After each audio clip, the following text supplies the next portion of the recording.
Teachers and parents. अपने पिछले 2 video में मैंने प्ले ग्रुप सिलेबस के पार्ट 1 पार्ट 2 का आपके साथ डिस्कशन किया था।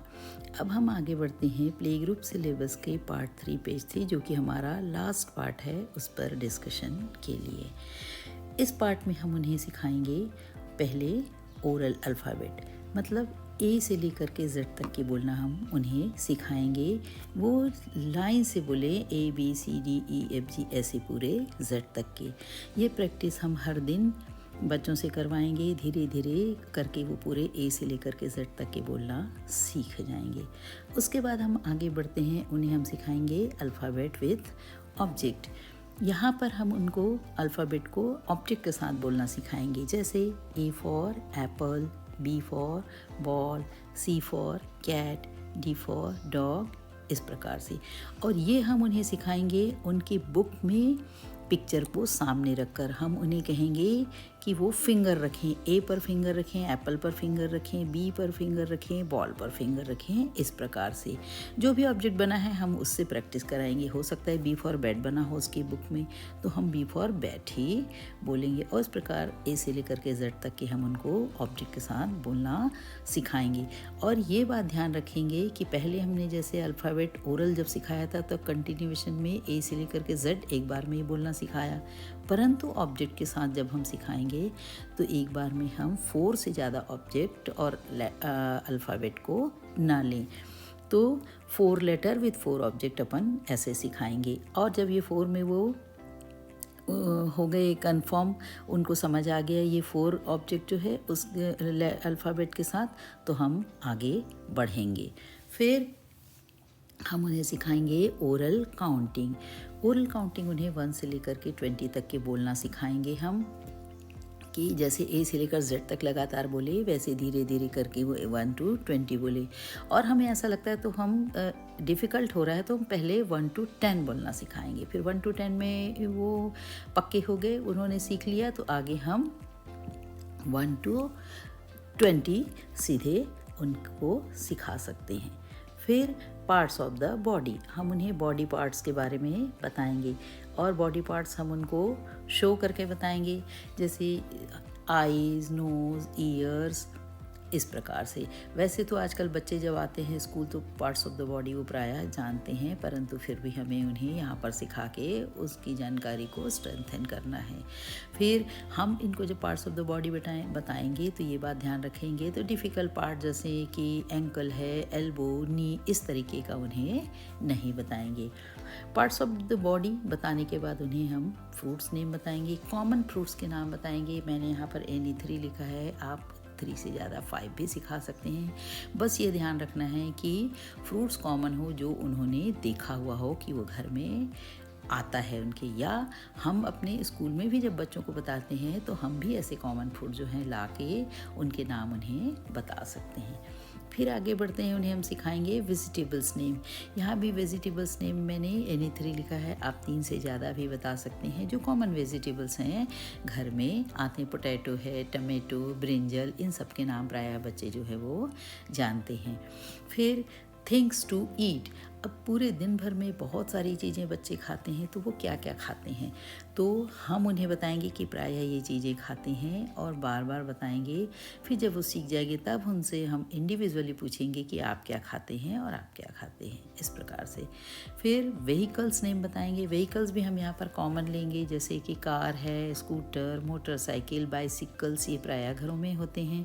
अब एकदम जो कम दिखाई देने वाले हैं, जो सड़कों पर दिखाई देने वाले हैं, वो हम अभी नहीं बताएंगे कि ऑटो रिक्शा है, जीप हो गई, टैक्सी हो गई, ई रिक्शा हो गया, ये सब चीज़ें अभी हम उन्हें व्हीकल्स नेम में नहीं बताएंगे।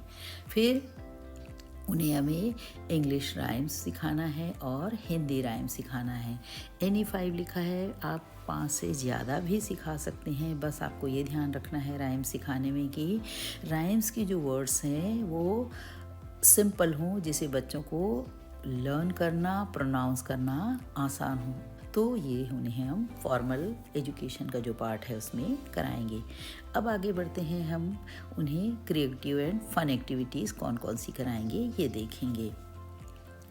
बच्चों को क्रिएटिव और फन एक्टिविटीज़ कराना इसलिए ज़रूरी है कि हम उन्हें दिन भर इस प्रकार से पढ़ाएंगे तो बच्चे बोर हो जाएंगे। उसके अलावा इस प्रकार की एक्टिविटीज़ से भी पर्सनालिटी का डेवलपमेंट जो है वो बहुत अफेक्टेड होता है, बहुत इम्प्रूव होती है पर्सनालिटी। तो ये एक्टिविटीज़ हम उन्हें कराते हैं क्योंकि बच्चे इससे क्रिएशन सीखते हैं, स्वयं को एक्सप्रेस करना सीखते हैं, एक दूसरे के साथ मिलजुल करके काम करना सीखते हैं। तो ये सब क्रिएटिव एक्टिविटी हम बच्चों से कराएंगे। तो हम उन्हें करा सकते हैं स्क्रिबलिंग। बच्चों को स्क्रिबलिंग बहुत पसंद होता है और इनसे उनका पेंसिल होल्डिंग में परफेक्शन भी डेवलप होता है। तो ये स्क्रिबलिंग कराएंगे। स्क्रिबलिंग चाहे तो आप ड्राइंग बुक में कराइए, ब्लैंक पेपर देकर कराइए। कुछ स्कूल्स में बच्चों की ऊंचाई के लिए में बोर्ड बने होते हैं, उसमें बच्चे कलरफुल चॉक से स्क्रिबल कर सकते हैं। तो ये प्रैक्टिस आप उन्हें कराएंगे। कलरिंग करा सकते हैं। कलरिंग में बस ये ध्यान रखना है हमें कि जो इस भी पिक्चर को हमने बनाया है उसमें केवल एक ही कलर बच्चों को यूज़ करना हो, ऐसी पिक्चर बनाएं। और दूसरी बात, जो पिक्चर बना है उसमें बहुत ज़्यादा कर्व्स ना हो, simple triangle, square, rectangle, circle, इस तरीके की पिक्चर हो, उसमें हम बच्चों को कलर करने बोलेंगे। फिर है उन्हें हम स्प्लैशिंग करा सकते हैं। बच्चों को पानी में खेलना बहुत अच्छा लगता है, इससे वो नेचर को जानना सीखते हैं, नेचर से उनका एक्सपीरियंस होता है। तो बच्चों को एक टब में पानी लेकर के स्प्लैशिंग करवा सकते हैं। बस ये ध्यान रखें कि जब भी स्प्लैशिंग की एक्टिविटी आप करा रहे हैं वो मौसम ठंडी का, बारिश का ना हो और बच्चों के कपड़े गीले ना हों। प्लेइंग विथ सैंड, बच्चों को सैंड से खेलना बहुत पसंद होता है। अगर आपके स्कूल में जगह है तो आप किसी एक जगह पर सैंड डलवाइए और वहाँ पर बच्चों को ले जाइए खेलने। वो जो कुछ भी करें उसके साथ, बस ये ध्यान रखें कि एक दूसरे के ऊपर वो सैंड ना उछालें, किसी के चेहरे पर, आँखों में सैंड ना पड़े। ये सब निगरानी आपको करनी है। फिर स्टिकिंग बिंदीज, हमने फाइन मोटर डेवलपमेंट जो की एक्टिविटीज़ लिखी है उसमें स्टिकिंग दी हुई है एक्टिविटीज़। तो सेम यही चीज़ यहाँ पर है। स्टिक करने के लिए आप कोई एक पिक्चर बना लीजिए और उसमें बोलिए कि इसमें आप बिंदीज़ को स्टिक कीजिए। चाहे तो बलून का पिक्चर बना दिया और उसमें कलरफुल बिंदीज़ ले आए और बच्चों से कहिए इस पर बलून के अंदर आप स्टिक कीजिए। बस ये ध्यान रखिए कि बिंदी जो है वो बहुत छोटी ना हो, क्योंकि बहुत छोटे स्टिकर को, बिंदी को निकालना, पेस्ट करना बच्चों के लिए थोड़ा मुश्किल होगा क्योंकि उनका परफेक्शन होल्डिंग में नहीं होता। ये बिंदीज़ के अलावा छोटे छोटे स्टार्स के स्टिकर्स आते हैं और कोई भी छोटा स्टिकर जो है वो आप बच्चों से स्टिक करने कह सकते हैं।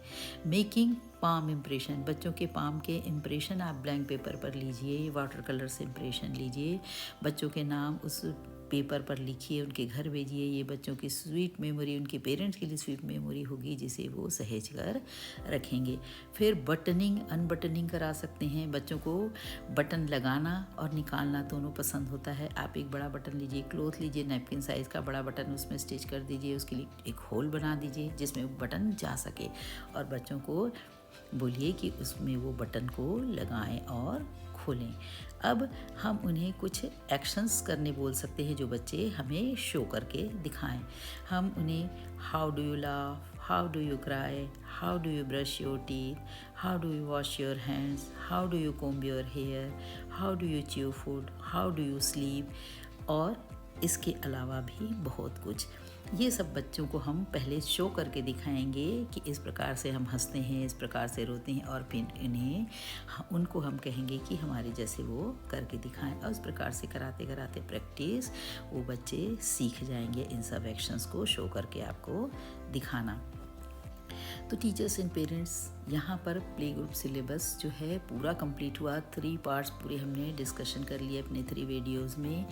अब मैं वीडियो ख़त्म करने के पहले आपको फिर से एक बार कहना चाहूँगी कि इस सिलेबस की लेंथ को आप लेकर के परेशान मत होइए। इस सिलेबस से मैंने बच्चों को बरसों पढ़ाया है और ये देखा है कि ईयर एंडिंग तक के इसमें जितनी एक्टिविटीज़ दी हुई हैं बच्चे उसको करना सीख जाते हैं और बच्चे बहुत इसको हैप्पीली करते हैं और सारे स्किल्स को सीख जाते हैं।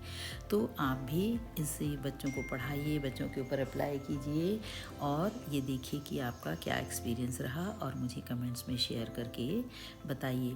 तो अब मैं आपसे विदा लेती हूँ। अगले वीडियो में हम मिलेंगे जब मैं आपके सामने लेकर के आऊँगी क्लास नर्सरी का सिलेबस। उसे भी मैंने ऐसे ही 4 पार्ट्स में बनाया है और फिर अपन पार्ट 1 पार्ट 2 करके पेज 1 पेज 2 3 4 करके डिस्कस करेंगे।